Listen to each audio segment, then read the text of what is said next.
Hello everyone and welcome back to my channel biology classes by Lishba.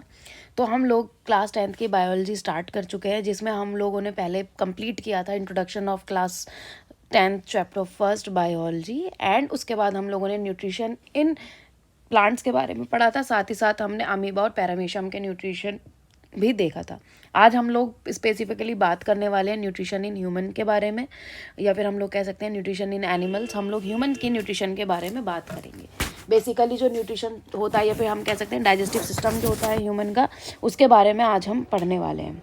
जैसे कि हम लोग जानते हैं कि 3 कैटेगरी में जो ऑर्गेनिज्म होते हैं वो डिवाइड होते हैं: हार्बीवोरस, कार्निवोरस और ओमनीवोरस। हार्बीवोरस वो होते हैं जो कि प्लांट्स ईट करते हैं, और कार्निवोरस वो होते हैं जो कि एनिमल ईट करते हैं, और ओमनीवोरस काइंड ऑफ थिंग्स जो होती हैं वो क्या करती हैं, वो दोनों चीज़ों को ईट करती हैं। उस तरह के ऑर्गेनिजम्स को हम लोग बोलते हैं ओमनीवोरस। ठीक है, क्योंकि ह्यूमन जो होता है वो ओमनीवोरस कैटेगरी में आता है, तो वो प्लांट भी खा रहा है, फ्लैश भी खा रहा है। उसका जो डाइजेस्टिव सिस्टम होगा वो थोड़ा कॉम्प्लिकेटेड होगा, क्योंकि जब हम प्लांट की बात कर रहे थे तो वो अपना फूड खुद बना रहा था, ऑटोट्रॉफिक होता है। और जो कुछ ऐसे एनिमल्स होते हैं जो सिर्फ ग्रास खा रहे हैं, उनका क्योंकि उनके जो न्यूट्रिएंट्स हैं वो डिफरेंट हैं, जो उन्होंने खाया है वो उनका खाने की चीज़ें डिफरेंट है, तो उनका जो सिस्टम होगा वो बिल्कुल डिफरेंट होगा। अब हम ह्यूमन की बात करें तो हम प्लांट भी खा रहे हैं और एनिमल भी खा रहे हैं, तो हमारा इस वजह से थोड़ा सा जो न्यूट्रिशन सिस्टम होता है वो थोड़ा कॉम्प्लिकेटेड होता है, क्योंकि हम लोग दोनों चीज़ों को ईट कर रहे हैं। तो डाइजेस्टिव सिस्टम की अगर हम बात करें एनिमल की, या फिर हम कह सकते हैं ह्यूमन की, जो डाइजेस्टिव सिस्टम होता है वो एलिमेंट्री कैनाल और उससे एसोसिएटेड डाइजेस्टिव ग्लैंड्स से कंप्लीट होता है। हम कह सकते हैं एलिमेंट्री कैनाल जो होती है वो डाइजेस्टिव ट्रैक्ट है, मतलब जिससे डाइजेशन हो रहा है वो रास्ता जो है हमारा एलिमेंट्री कैनाल है। उससे एसोसिएटेड जो होती हैं वो ग्लैंड, मतलब जो कि कह सकते हैं बहुत ज़रूरत के या फिर जुड़ी हुई जो ग्लैंड्स हैं जो हमें हेल्प कर रही हैं। अब जो डाइजेशन होता है ह्यूमन के अंदर वो 2 तरह का होता है, मैकेनिकल और केमिकल। मैकेनिकल वाला जो डाइजेशन होता है वो होता है हमारा एलिमेंट्री कैनाल में, और जो केमिकल रिलीज़ करती हैं वो करते हैं हमारे डाइजेस्टिव ग्लैंड्स। ठीक है, ये जो डाइजेस्टिव ग्लैंड्स होते हैं ये सीक्रेट करते हैं हार्मोन्स और एंजाइम्स, जो कि हेल्प करते हैं किस चीज़ में, केमिकल डाइजेशन करने में, किसी हमारे जो फूड है उसका केमिकल डाइजेशन करने में। अब दोबारा से एक बार बता देती हूँ कि न्यूट्रिशन की ज़रूरत क्या होती है और बेसिकली न्यूट्रिशन होता क्या है। न्यूट्रिशन बेसिकली कुछ नहीं होता। न्यूट्रिशन होता है जो भी हमने खाना खाया और उस खाने को खाने के बाद वो जो अब उसमें न्यूट्रिएंट्स मिले हुए हैं, जैसे प्रोटीन्स हैं, मिनरल्स हैं, फैट है, एसिड्स हैं, और हम कह सकते हैं बहुत तरह के प्रोटीन होते हैं आपके, ये सारी चीज़ें हम डायरेक्टली डाइजेस्ट नहीं कर सकते, मतलब हमारी बॉडी में वो ऐसे डायरेक्टली जाके मिक्स नहीं हो सकती। जो हमने खाना खाया है उसको अलग अलग एलिमेंट्स में टूटना, मतलब अलग अलग न्यूट्रिएंट्स में ब्रेक डाउन होना भी इम्पॉर्टेंट होता है, तभी वो ब्लड के साथ मिक्स हो सकती हैं और तभी वो ट्रांसपोर्ट हो सकती हैं ऑल ओवर द बॉडी में।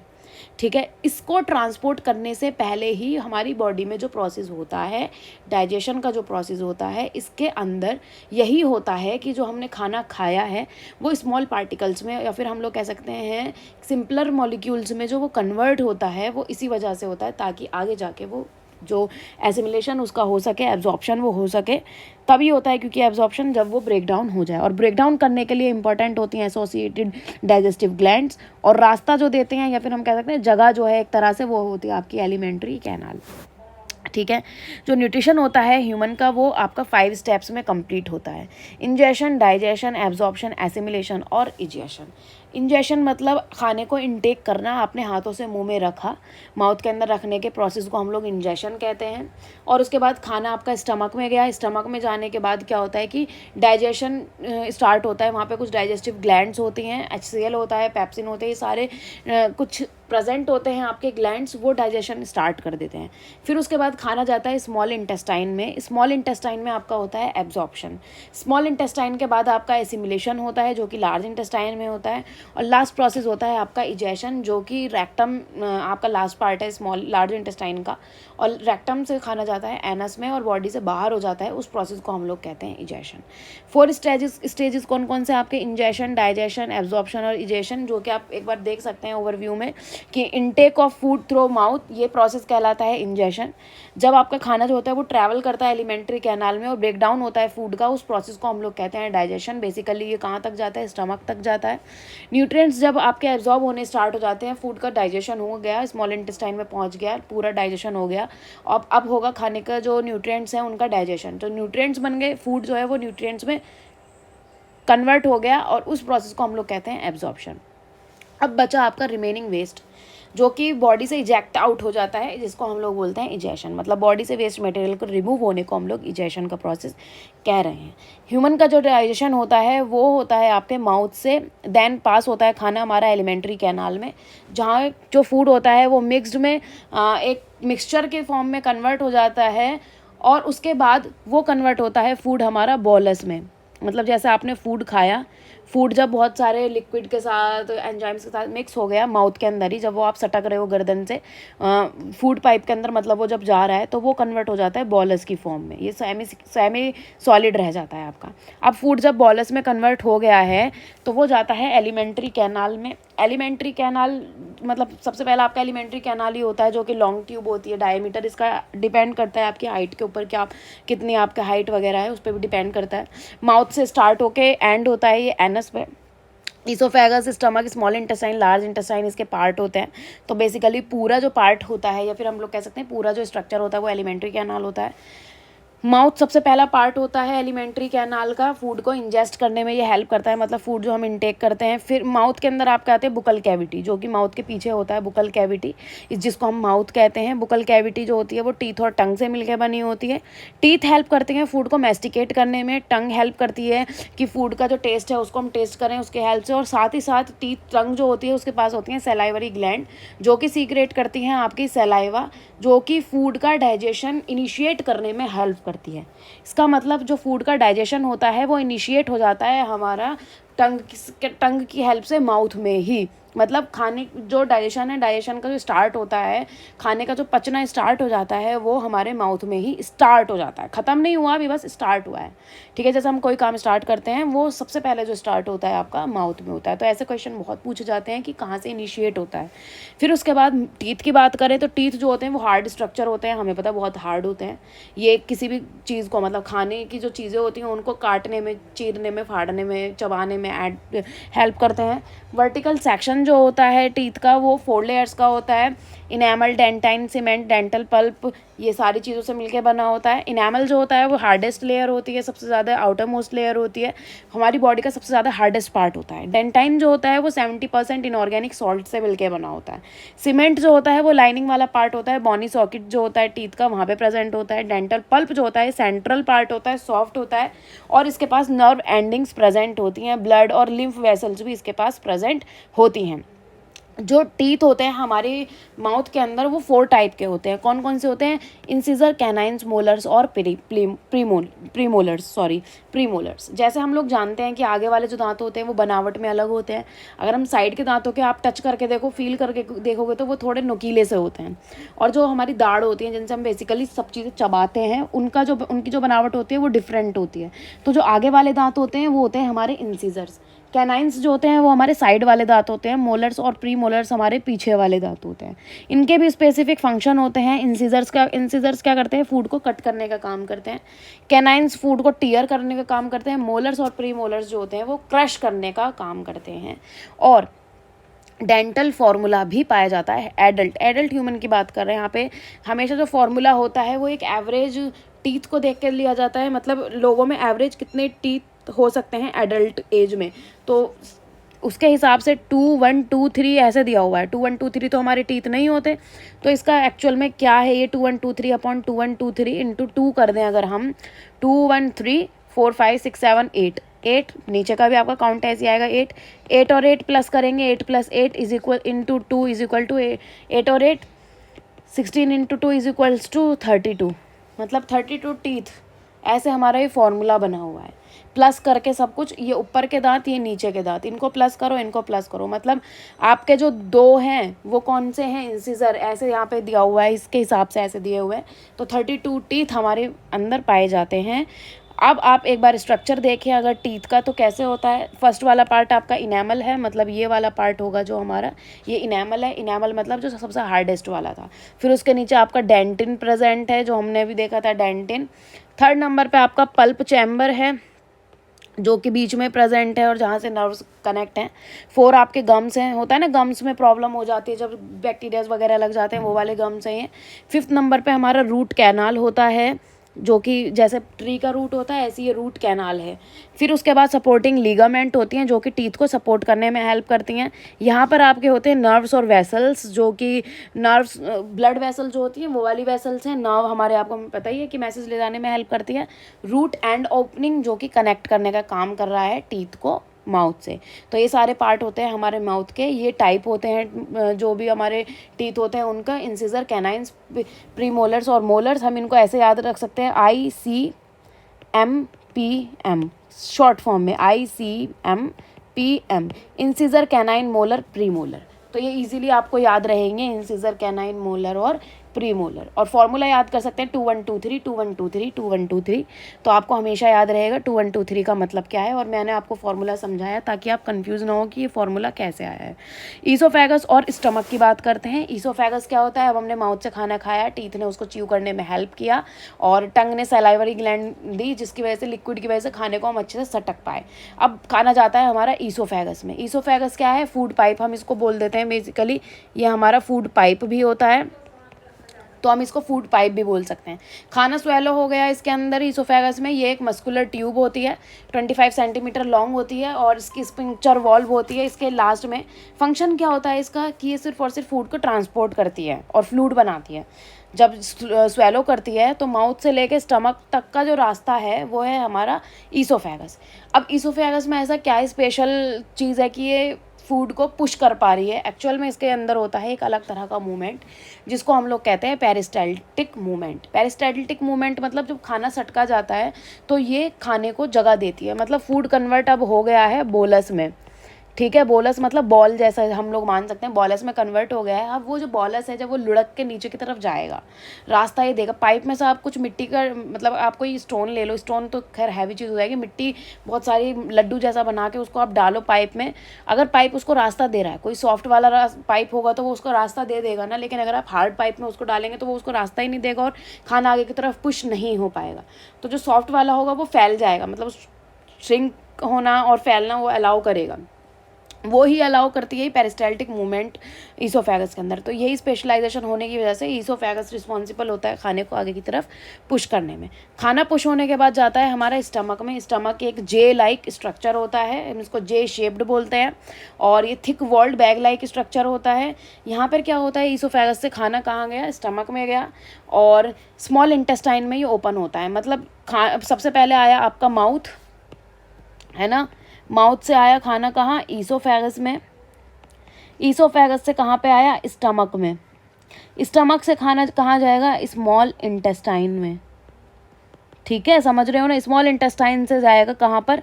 लार्ज इंटेस्टाइन में। लार्ज इंटेस्टाइन से कहाँ जाएगा? रेक्टम में। रेक्टम से कहाँ जाएगा? एनस में। तो इस तरह से फूड पूरी तरह से आपका मूव करता है एक जगह से दूसरी जगह। ये चीज़ मैं आपको लास्ट में भी अभी एक और बार क्लियर करूँगी। तो स्टमक के अंदर खाना आ गया। अब स्टमक के अंदर आके क्या होता है, एक्चुअल में जो डाइजेशन होता है आपका, अब वो हो जाता है स्टमक के अंदर। स्टमक के अंदर क्या होता है, इसके अंदर कुछ चीज़ें प्रेजेंट होती हैं। इसके अंदर होती है म्यूकस, सीक्रेट होता है म्यूकस। आपके नोज़ के अंदर जो लिक्विड होता है वही म्यूकस आपके स्टमक के अंदर भी होता है। Hydrochloric acid means HCl।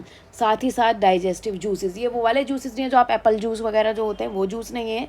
Digestive जो जूसेस होते हैं, मतलब डाइजेस्टिव जो लिक्विड होते हैं, बहुत सारे अलग अलग तरह के डाइजेस्टिव लिक्विड्स होते हैं या एंजाइम्स होते हैं, उनको कंबाइनली बोलते हैं डाइजेस्टिव जूसेस। ठीक है। अब HCl जो होता है, HCl क्यों प्रेजेंट होता है? HCl प्रेजेंट होता है क्योंकि ये हेल्प करता है आपकी प्रोटीन का पार्शियल डाइजेस्ट करने में, और साथ ही साथ खाने के साथ जो भी हार्मफुल बैक्टीरिया आ गए, माइक्रो ऑर्गेनिजम्स आ गए, उन सबको किल करने में हेल्प करता है HCl। अब म्यूकस क्यों यहाँ पे प्रेजेंट है, जो हमारी नोज़ में प्रेजेंट है? म्यूकस प्रेजेंट इसलिए है, म्यूकस बेसिकली जो हमारा स्टमक होता है उसके अंदर ही अंदर बहुत मोटी लेयर बना लेती हैं, ताकि ये जो HCl है, ये सोचो आप, HCl अगर हमारी बॉडी के अंदर प्रेजेंट है तो ये जला क्यों नहीं रहा हमारी बॉडी को? वो जला नहीं रहा क्योंकि उसके अंदर प्रेजेंट है म्यूकस। तो जब ये स्टमक है, सपोज स्टमक के चारों तरफ ऐसे म्यूकस फैली हुई है, ये पूरी लाइनिंग ऐसे मोटी मोटी लाइनिंग की है, और यहाँ पे पड़ा है HCl। तो ये जो म्यूकस है ये सब बोल रही है, नहीं भैया तुम बाहर मत निकलो और मैं तुम्हें बाहर नहीं निकलने दूंगी और तुम्हें स्किन ख़राब नहीं करने दूंगी। तो ये जो म्यूकस होती है यही हेल्प करती है स्किन ठीक रहे, मतलब जो ये लेयर है इसकी स्टमक की उसको ठीक करने में हेल्प करती है। तो म्यूकस का बहुत बड़ा रोल है। म्यूकस मतलब ताकतवर है हाइड्रोक्लोरिक एसिड से भी, इतनी मोटी लेयर बना लेती है कि हाइड्रोक्लोरिक एसिड को भी हरा देती है। म्यूकस जो होती है सीक्रेट होती है वॉल में और रेजिस्ट करती है HCl के फंक्शन को। HCl किस में हेल्प करता है? प्रोटीन को, और प्रोटीन के पार्शियल डाइजेशन में, और किल करता है हार्मफुल बैक्टीरियाज को। फिर उसके बाद खाना मूव कर गया हमारा स्मॉल इंटेस्टाइन में। स्मॉल इंटेस्टाइन लॉन्गेस्ट पार्ट होता है किसका? बॉडी का नहीं, एलिमेंट्री कैनाल का। एलिमेंट्री कैनाल तो क्योंकि एलिमेंट्री कैनाल तो ऑलरेडी माउथ से लेके एनस तक जितने भी पार्ट हैं वो सभी एलिमेंट्री कैनाल के पार्ट हैं। तो एलिमेंट्री कैनाल का एक पार्ट है स्मॉल इंटेस्टाइन जो कि लॉन्गेस्ट पार्ट होता है। अब आप सोच रहे होंगे कि लॉन्ग पार्ट है बट स्मॉल इंटेस्टाइन, ऐसा क्या लॉजिक है? ऐसा लॉजिक ये है कि जो स्मॉल इंटेस्टाइन होती है वो ज़्यादा ब्रॉड नहीं होती, लंबी ज़रूर होती है लेकिन वो चौड़ी ज़्यादा नहीं होती, वो बहुत ज़्यादा स्पेस नहीं लेती, एकदम डेंस तरीके से भरी हुई होती है। जैसे बोलते हैं ना गुच्छा बना हुआ, लाइक गुच्छा, बहुत ज़्यादा बंच बना हुआ, एक तरह से ठुस ठुस के भरी हुई होती है ये। सोचो आप 20 फीट की ये होती है, इतना बड़ा ह्यूमन भी नहीं होता, इतनी बड़ी हमारी स्मॉल इंटेस्टाइन होती है। इसके रिजाइन होते हैं, मतलब ये डिवाइड होती है 3 पार्ट्स में, ड्यूडेनम, जेजुनम और इलियम। जैसे ये स्मॉल इंटेस्टाइन है तो ये हमारी 3 पार्ट्स में डिवाइड होती है, ड्यूडेनम और जेजुनम। नेक्स्ट है आपका इलियम। ड्यूडेनम आपका वो वाला पार्ट होता है जो कि कनेक्ट होता है स्टमक से। इलियम आपका कौन सा पार्ट होता है जो कि कनेक्ट होगा अब आपका लार्ज इंटेस्टाइन से। ठीक है, बीच वाला जो पार्ट होता है वो होता है जेजुनम।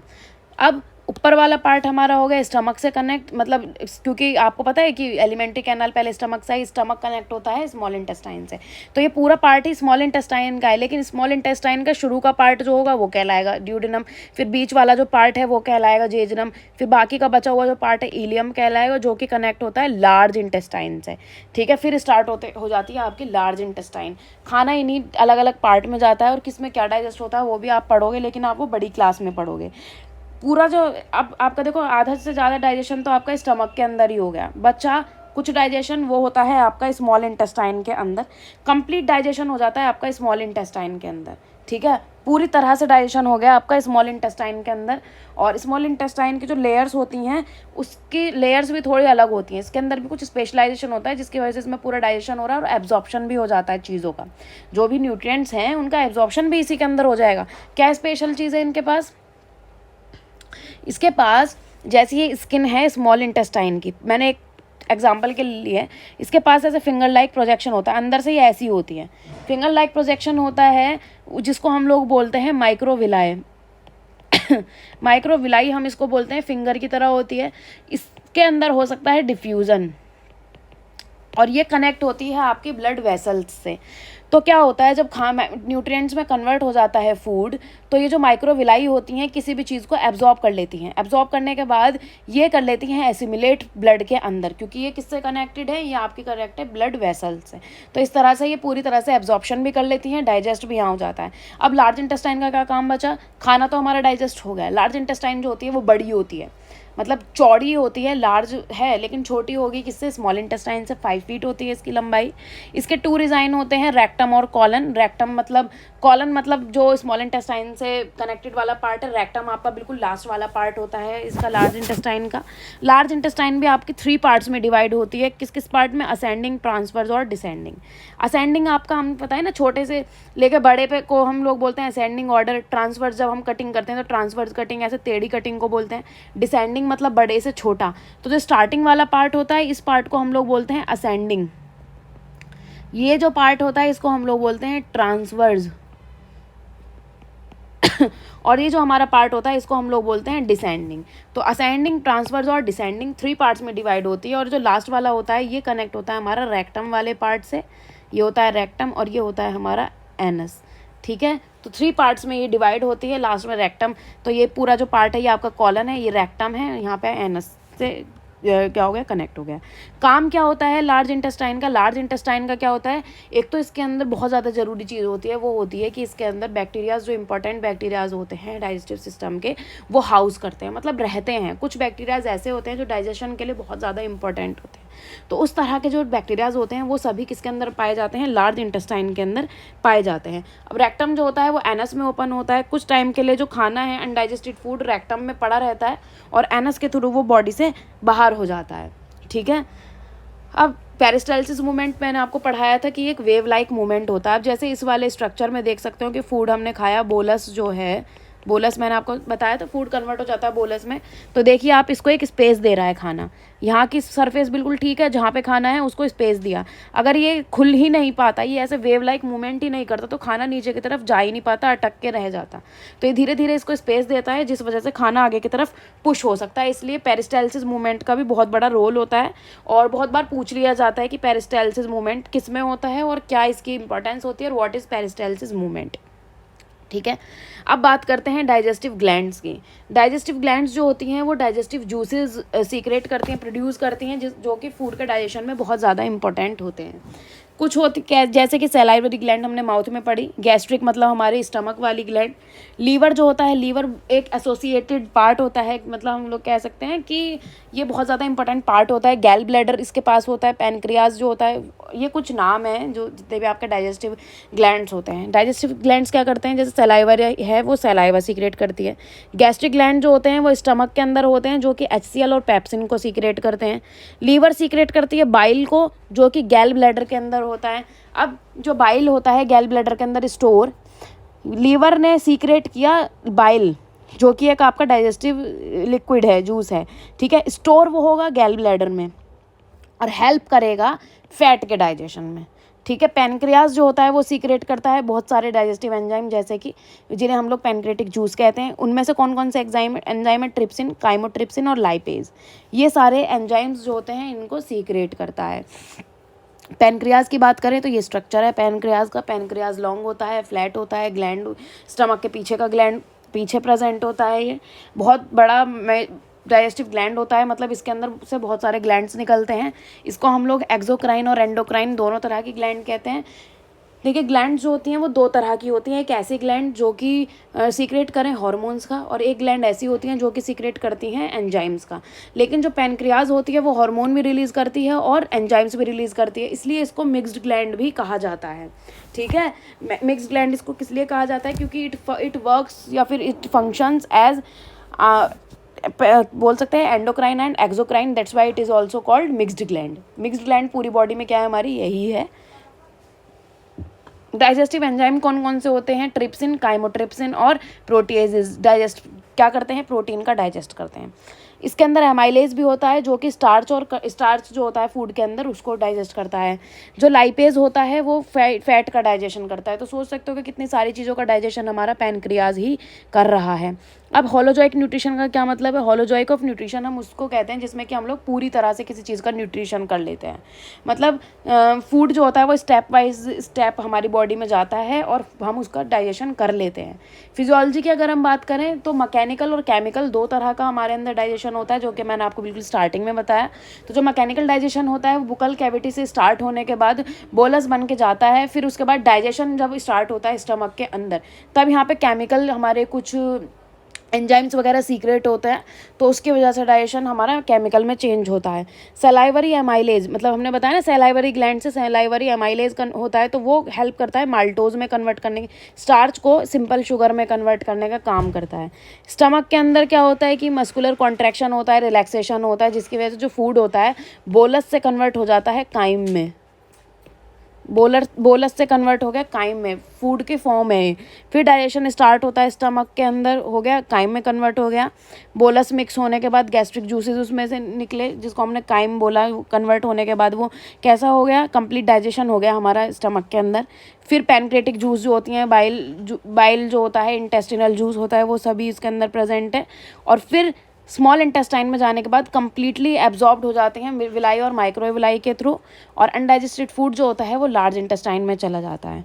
कॉलन रिस्पॉन्सिबल होता है एब्जॉर्प्शन का। लार्ज इंटेस्टाइन का जो पार्ट होता है कॉलन, वो रिस्पॉन्सिबल होता है वाटर और सॉल्ट को एब्जॉर्ब करने के लिए। और फिर जो रेक्टम होता है, फूड कुछ टाइम के लिए रेक्टम के अंदर पड़ा रहता है, और अनडाइजेस्टेड जो फूड होता है फिर फेसेस के फॉर्म में बॉडी से रिमूव हो जाता है। डाइजेस्टिव सिस्टम जो होता है अलग एनिमल्स में वो थोड़ा डिफरेंट होता है, क्योंकि हम लोग जो खाते हैं वो अलग चीज़ें खाते हैं और वो लोग जो खाते हैं जैसे ग्रास खाने वाले जो होते हैं, क्योंकि ग्रास के जो सेल होते हैं वो सेलुलोज के बने होते हैं, तो उनका जो कंटेंट हो गया वो काफ़ी डिफरेंट हो गया, इसलिए उनका जो फूड खाने का और फूड को डाइजेस्ट करने का जो सिस्टम होता है, बॉडी सिस्टम, वो काफ़ी डिफरेंट होता है।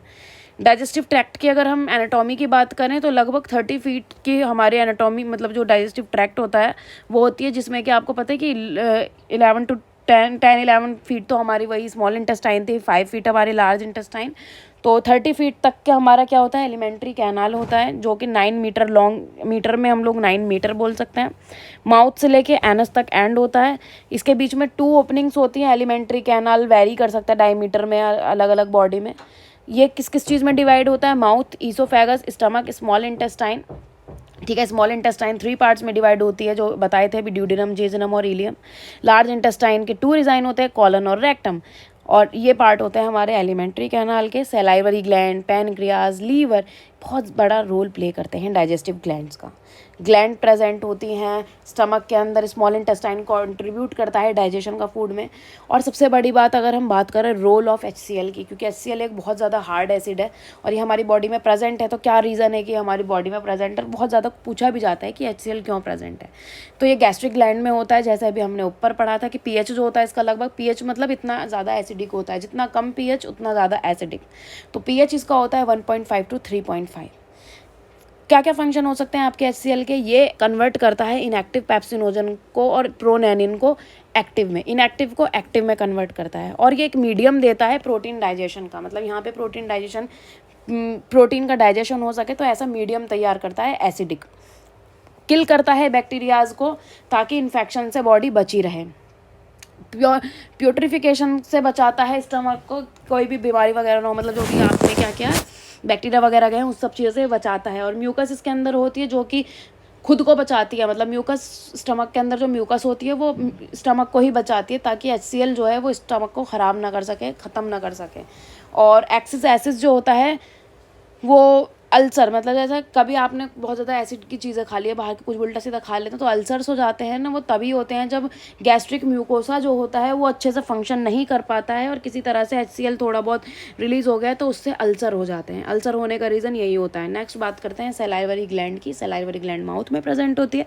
एक्सोक्राइन ग्लैंड है क्योंकि ये क्या कर रही है, ग्लैंड जो है हमारी एंजाइम रिलीज़ कर रही है, इसलिए एक्सोक्राइन ग्लैंड है। ह्यूमन में मेजर 3 पार्ट्स होते हैं इसके, पार्टोइड, सबमैंडिबुलर और सबलिंगुअल, ऐसे आप डायग्राम में भी देख सकते हो। ये हेल्दी, कोई भी एक हेल्दी इंडिविजुअल होता है उसके अंदर 0.5 से लेके 1.5 लीटर तक सलाइवा पर डे रिलीज़ होता ही है, जो लिक्विड वाटर की तरह रिलीज़ होता है। सलाइवा जो होता है उसका ओरल कैविटी में बहुत ज़्यादा फंक्शन होते हैं, जैसे कि ये प्रोटेक्ट करती है हमारी बॉडी के हार्ड टिश्यूज़ जो होते हैं उनको सॉफ्ट बनाने में, ताकि कोई भी हार्ड चीज़ होती है वो टूट सकती है, ख़राब हो सकती है, तो ये हार्ड जो हमारे टिश्यूज़ हैं वो ताकि हार्ड ना हो, उनके पास मॉइस्चर रहे, तो उनको प्रोटेक्ट करने में हेल्प करती है।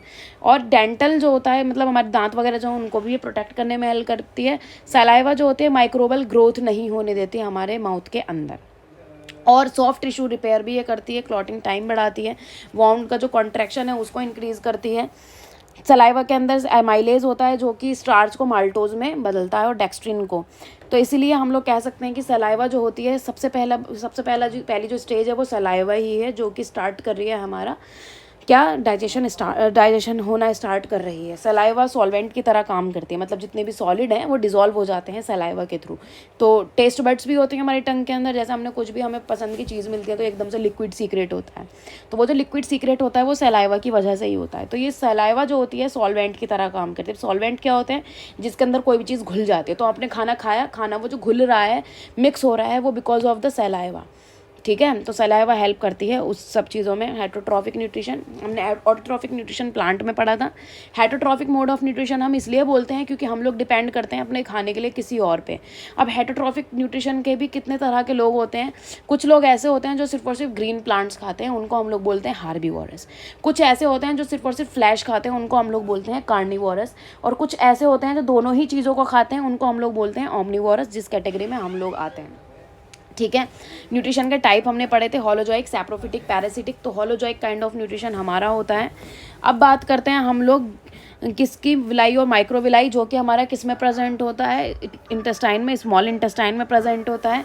आप डायग्राम देख सकते हैं कि जो माइक्रोविलाई होती हैं वो कुछ इस तरह की होती हैं। जैसे ये लेयर है स्मॉल इंटेस्टाइन की, तो ये माइक्रोविलाई ऐसे निकली हुई है, और विलाई जो है, विलाई के अंदर भी माइक्रोविलाई प्रेजेंट है। ठीक है, तो विलाई ये हैं आपकी और माइक्रोविलाई ये हैं। ये विलाई और माइक्रोविलाई कनेक्ट होती हैं किस चीज़ से, ये कनेक्ट होती हैं आपकी ब्लड वेसल्स से। तो जो भी आपने खाना, इसके अंदर क्या हुआ, ऐसे जो एब्जॉर्ब हुआ, वो अब न्यूट्रिएंट्स किस में मिक्स हो जाएंगे, वो हो जाएंगे आपके ब्लड में मिक्स, जिससे कि पूरी बॉडी में ट्रांसपोर्ट हो जाएंगे ब्लड के थ्रू। ठीक है, बात करते हैं फिर लीवर की। लीवर लार्जेस्ट पार्ट होता है और मेजर डाइजेस्टिव ग्लैंड होता है। लार्जेस्ट और मेजर मतलब बहुत इंपॉर्टेंट होगा क्योंकि बहुत ज़्यादा बड़ा है। ठीक है, मेजर मतलब मेजर डाइजेस्टिव है, बड़ा वाला काम कर रहा है। तो लीवर जो होता है वो अपर साइड प्रेजेंट होता है, मतलब राइट हैंड की साइड, एब्डोमेन की तरफ। ये ऑर्गन जो होता है रेडिश ब्राउन कलर का होता है क्योंकि इसके पास ब्लड सप्लाई बहुत ज़्यादा होती है। बेसिकली ब्लड प्योरिफिकेशन में ये हेल्प करता है, तो इसके पास ब्लड सप्लाई बहुत ज़्यादा होती है।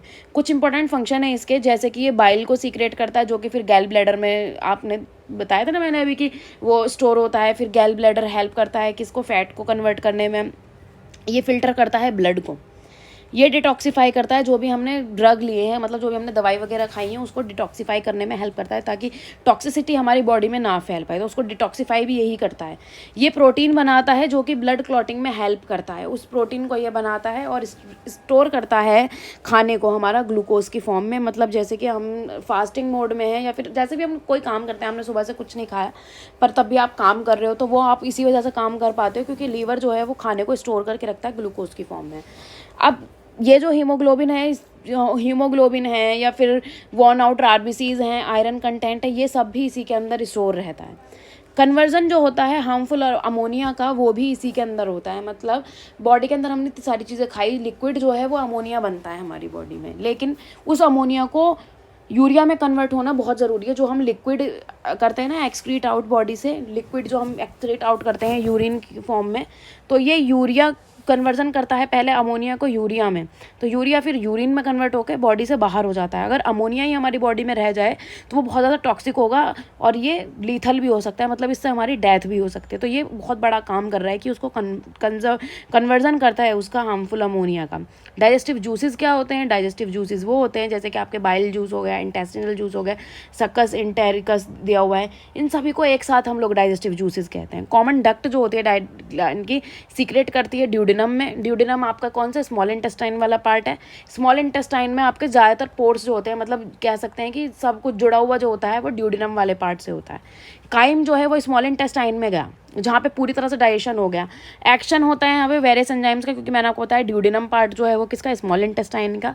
अब जो ड्यूडेनम है यहाँ पे एसिडिटी जो काइम है वो एल्केलिनिटी में कन्वर्ट हो जाएगा। आप खुद सोचिए कि एसिड, अगर आपका एसिडिक ही खाना आगे की तरफ मूव करे और ऐसा ही चलता रहे तो आपकी जो बॉडी है उस पर तो जल जाएगा वो, क्योंकि वहाँ तो म्यूकस थी जो बचा रही थी, लेकिन आगे तो म्यूकस नहीं है, आगे कैसे बच पाएगी। तो आगे को जो खाना होता है वो कन्वर्ट हो जाता है किस में, बेसिक चीज़ों में कन्वर्ट हो जाता है ताकि जो बॉडी में आगे कोई प्रॉब्लम ना हो। ठीक है, तो यहाँ पे अल्कैलिनिटी बढ़ जाती है बाइल की वजह से। ये नेसेसरी होता है पैनक्रेटिक एंजाइम के एक्शन के लिए। बाइल और क्या करता है, इमल्सिफाई करता है फैट का, मतलब फैट जो होते हैं फैट को स्मॉलर पार्टिकल्स में कन्वर्ट कर देता है। पैनक्रेटिक और इंटेस्टिनल एमाइलेज जो होता है वो कार्बोहाइड्रेट का ग्लूकोज में कन्वर्ट करते हैं, क्योंकि कार्बोहाइड्रेट से हमें एनर्जी नहीं मिलेगी, हमें एनर्जी मिलती है ग्लूकोज से। ट्रिप्सिन, काइमोट्रिप्सिन, प्रोटीएजेस, ये सब रिस्पॉन्सिबल होते हैं एमिनो एसिड का। प्रोटीन जो होती हैं, प्रोटीन का स्मॉल पार्टिकल होता है एमिनो एसिड, तो ये प्रोटीन को एमिनो एसिड में कन्वर्ट करती हैं। लाइपेज जो होता है वो इमल्सिफाई करता है फैट का और ब्रेक डाउन करता है इसको ग्लिसरॉल और फैटी एसिड्स में। मतलब जो भी हमने फैट खाया उस फैट का ब्रेक डाउन होता है ग्लिसरॉल और फैटी एसिड्स में, उसी से हमें एनर्जी मिलती है। हमें कभी फैट से एनर्जी नहीं मिलती, वो जब स्मॉल पार्टिकल्स में कन्वर्ट हो जाता है या फिर हम लोग कह सकते हैं सिंपलर मॉलिक्यूल्स में जब वो कन्वर्ट होता है तब हमें एनर्जी मिलती है। फिर अब जो खाना बचा कुछ है वो लार्ज इंटेस्टाइन में जाएगा। देखो फूड का तो सारा डाइजेशन हो गया, वाटर की अभी तक कहीं पर बात नहीं आई। तो जो वाटर का डाइजेशन होता है वो होता है लार्ज इंटेस्टाइन में। फूड का एब्जॉर्प्शन नहीं करती है, ये करती है वाटर का और सॉल्ट का डाइजेशन। लार्ज इंटेस्टाइन का और क्या फंक्शन हो, इसके पास वाटर है तो ये स्टूल सॉलिड बना देता है। लार्ज इंटेस्टाइन एब्जॉर्प्शन करने में विटामिन जो कि बैक्टीरिया ने बनाए, क्योंकि इसके पास बैक्टीरिया रहते हैं। पढ़ा था हमने ऊपर कि ये हाउस किसका होता है, बैक्टीरियाज का हाउस होता है। इनर मोस्ट लेयर जो होती है लार्ज इंटेस्टाइन की बैरियर का भी काम करती है, तो माइक्रोबियल इन्फेक्शन भी इसी वजह से नहीं हो पाती, इन्वेजन्स नहीं हो पाते। लास्ट वाला जो पार्ट होता है लार्ज इंटेस्टाइन का रेक्टम होता है। कुछ टाइम के लिए जो अनडाइजेस्टेड फूड है वो इसके पास टेम्परेली पड़ा रहता है, जब तक डेफिकेशन ना हो, फेसिस की फॉर्म में वो बॉडी से बाहर ना निकले। तो इस तरह से डाइजेशन होता है। एक बार अगर हम ओवरव्यू लें तो सबसे पहले हमने क्या किया, सबसे पहले हमने खाने को माउथ में रखा, ठीक है। माउथ में रखने के बाद जो बुकल कैविटी है, माउथ हमारी बुकल कैविटी हम यहाँ पे लिख लेते हैं, जो कि किन किन चीज़ों से बनी होती है, हमारे माउथ, टीथ, और हम यहाँ पे लिख सकते हैं टंग। बेसिकली इन चीज़ों से मिली होती हैं। सलाइवरी ग्लैंड हमारी हेल्प करती हैं किस चीज़ में, यहाँ पे हमारी सबसे मेन चीज़ होती है सलाइवरी ग्लैंड। खाना सलाइवरी ग्लैंड ने क्या किया, पतला किया, दांतों ने पीसा उस खाने को, माउथ ने चबाया, सारी चीज़ें हमने की। अब जाएगा खाना कहाँ पे, ईसोफेगस में, ठीक है। ईसोफेगस में क्या होता है, ईसोफेगस में हमारा होता है पेरिस्टाल्सिस, पेरिस्टाल्टिक मूवमेंट, ठीक है। पेरिस्टाल्टिक मूवमेंट की वजह से खाना पुश हो जाता है। अब इसके बाद खाना कहाँ जाता है, स्टमक में जाता है। स्टमक में क्या होता है, HCl पेप्सिन होते हैं हमारे, और म्यूकस होता है, म्यूकस जो कि हेल्प करता है HCl से ना बचे। और यहाँ पे ऑलमोस्ट क्या हो जाता है हमारा, ऑलमोस्ट डाइजेशन यही हो जाता है, ठीक है। फिर खाना कहाँ जाता है, फिर खाना जाता है स्मॉल इंटेस्टाइन में। स्मॉल इंटेस्टाइन में होता है कंप्लीट डाइजेशन, और होता है एब्जॉर्प्शन, ठीक है। किस वजह से, क्योंकि इसके पास होती हैं आपकी विलाई और माइक्रोविलाई, जो कि हमने पढ़ा था। और इसके पास होती हैं आपकी क्या, ब्लड वेसल्स। और डिफ्यूज़न के प्रोसेस से ये सारी चीज़ें किस में चली जाती हैं, ब्लड वेसल्स में चली जाती हैं, और खाने का क्या हो जाता है, एब्जॉर्प्शन हो जाता है। तो कंप्लीट डाइजेशन यहाँ पे फूड का हो गया, है ना।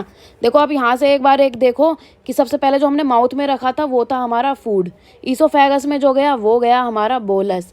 यहाँ पे जो बना हमारा, मतलब अब जो यहाँ आएगा वो कन्वर्ट हो जाएगा काइम में, ठीक है। अभी हमारा काइम ही चल रहा है। फिर उसके बाद खाना कहाँ चला गया, वो चला गया लार्ज इंटेस्टाइन में, ठीक है। लार्ज इंटेस्टाइन में जाके उसके अंदर होता है वाटर और सॉल्ट्स का एब्जॉर्प्शन, मतलब एब्जॉर्प्शन होता है। और साथ में इसके पास हाउसिंग होती है किस चीज़ों की, यूज़फुल बैक्टीरियाज होते हैं इसके पास, यूज़फुल बैक्टीरियाज होते हैं।